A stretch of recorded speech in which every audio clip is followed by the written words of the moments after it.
The Ghost That Haunted Johnny Cash. There is no doubt the impact that Johnny Cash had on not only country music, but music in general. There have been few stars that have been able to reach multiple generations with as much ease as he was able to do. That is why his music seems to be so timeless.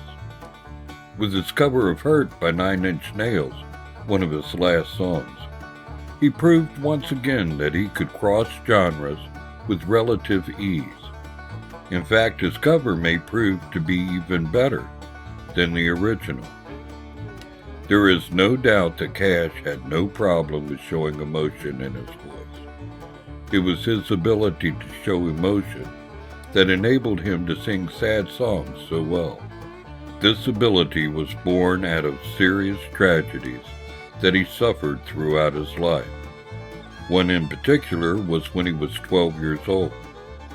You see, it wasn't just the Cash family that were down on their luck when Johnny Cash was born in 1932. Most families were, as the country was going through the Great Depression.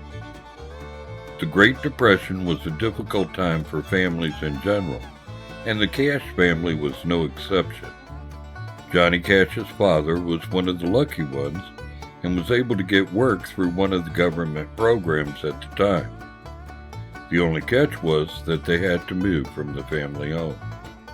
So that's what they did. Now, Johnny Cash's older brother Jack was 2 years older than Johnny, and had taken it upon himself to help support his family despite his young age. Despite the age differences between the two boys, Johnny looked up to Jack. Despite his age, Jack had the work ethic of a man. Not only that, but he had plans for his future. Even as a child, he was deeply religious.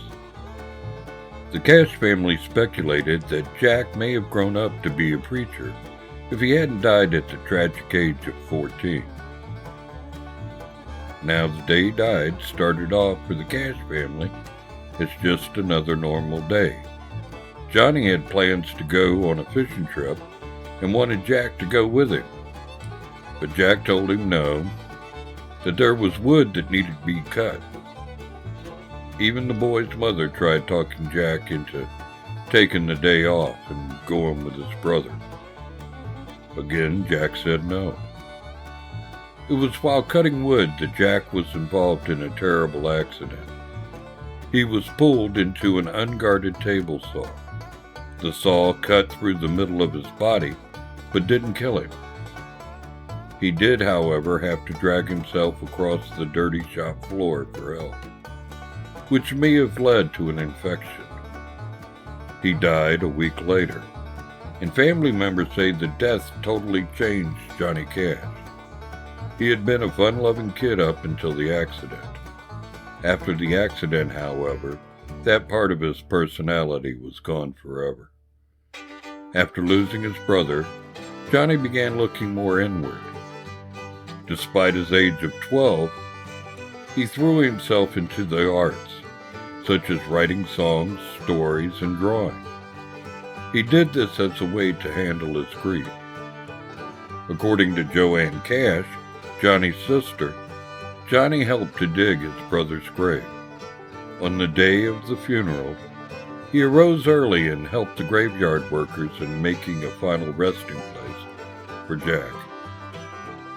As Jack Cash lay dying, he told his family he was seeing angels.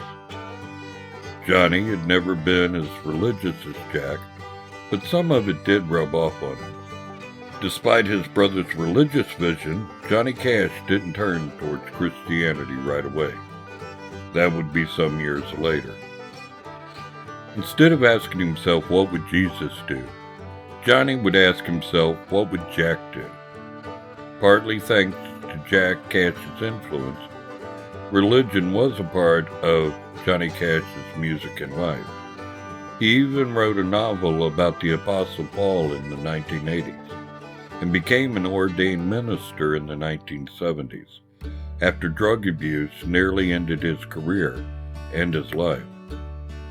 He would never preach to a congregation, but Johnny Cash must have had his brother in mind when he fulfilled Jack Cash's dream of becoming a minister. The ghost that haunted Johnny Cash throughout the rest of his life was his brother Jack. Thanks for watching. Please like and subscribe. It would help us out a lot, and why not check out one of our other videos?